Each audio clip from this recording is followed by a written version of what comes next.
next door neighbor. But Rocky Graziano was a troubled youth. He was a youth that was normally always getting locked up, did some time in the youth centers. And there was a movie that came out that somebody loves me.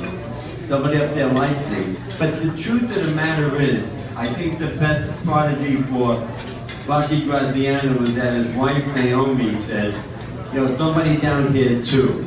And I think that's where our love is for Rocky Graziano, is that we love him down here too. Rocky's career was like a tornado, it was a whirlwind of great wins, great fights. He fought Tony Zale 3 fights, he won 2 out of the 3. He fought Sugar Ray Robinson, he fought them all. He fought Yankee Stadium, he fought in the Garden, he fought in California. Rocky's business was doing fights. When you think of the sport of boxing, you think about the name of a fighter. But Rocky is synonymous with boxing. You can't, when you mention Rocky, the name of boxing goes into the mind. It's not just the Sylvester Stallone movie, because that was only a movie. But Rocky Graziano was a real deal. His last 2 fights, he lost undefeated Chuck Davey at the Garden, and the fight before that, he lost to the great Sugar Ray Robinson. For me to say that Rocky Graziano is an all-time great, that would be true. Is he in the top 5? I don't know. But I do know as a kid, when I used to go to Madison Square Garden, and I used to see the fights, when they announced Rocky Graziano, 18,000 people gave him a standing ovation. Everybody, including Frank Sinatra, Jake LaMotta, all loved Rocky Graziano. He was a not mean-spirited, but he had a spirit that kept him alive. He showed life that as tough as it was, he pulled himself up, he became a great guy, he became a TV entertainer. Everybody loved Rocky. So when you talk about the guy look good, you say everybody loves Rocky. Maybe Rocky wasn't the best fighter in the world, but Rocky I used to see growing up as the most loved and respected fighter. And everywhere Rocky walked in, whether it was with Frank Sinatra on a movie or there was always a standing ovation. I'm very fortunate to have his daughter here, Roxy, and his grandson. And it's sad that the grandson didn't get to see the real Rocky, but a lot of us did. But I'd like to bring up Roxy and his son John Rory to accept on behalf of Roxy.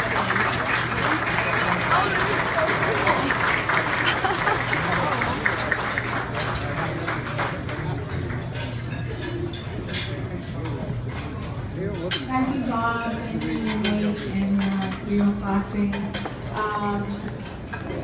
That was a fabulous speech. I loved everything that he said, and he really painted a very true picture of my dad.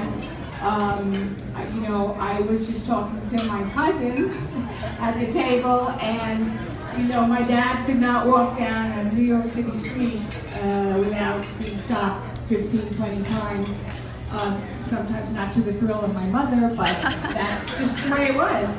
And if he were here, the real truth about my dad is that he loved these kinds of things. I mean, he obviously liked to party a lot, but he also he loved the fact that people loved him. He never lost the fact that he was so fortunate and lucky to be who he became. And that's why he appreciated every fan, every person that talked to him, and would never not stop to talk to somebody. So I am so grateful that my son, who was not around to see that, was able to see some of that here today, and we celebrate everybody that's been inducted today as well. Thank you so much.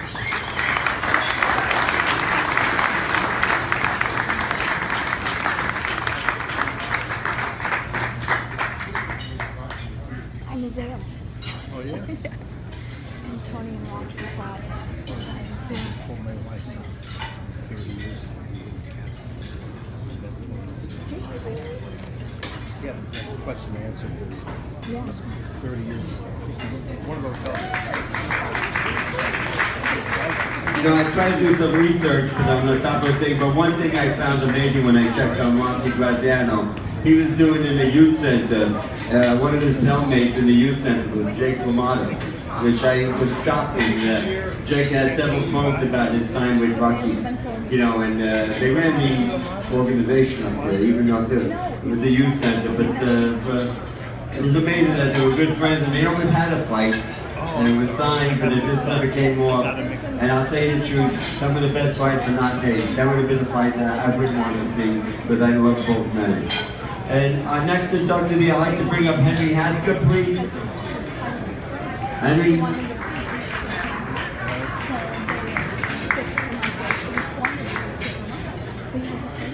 Ladies and gentlemen, it gives me great pleasure to make the next presentation, who I call the Renaissance Man of Boxing. He has done everything.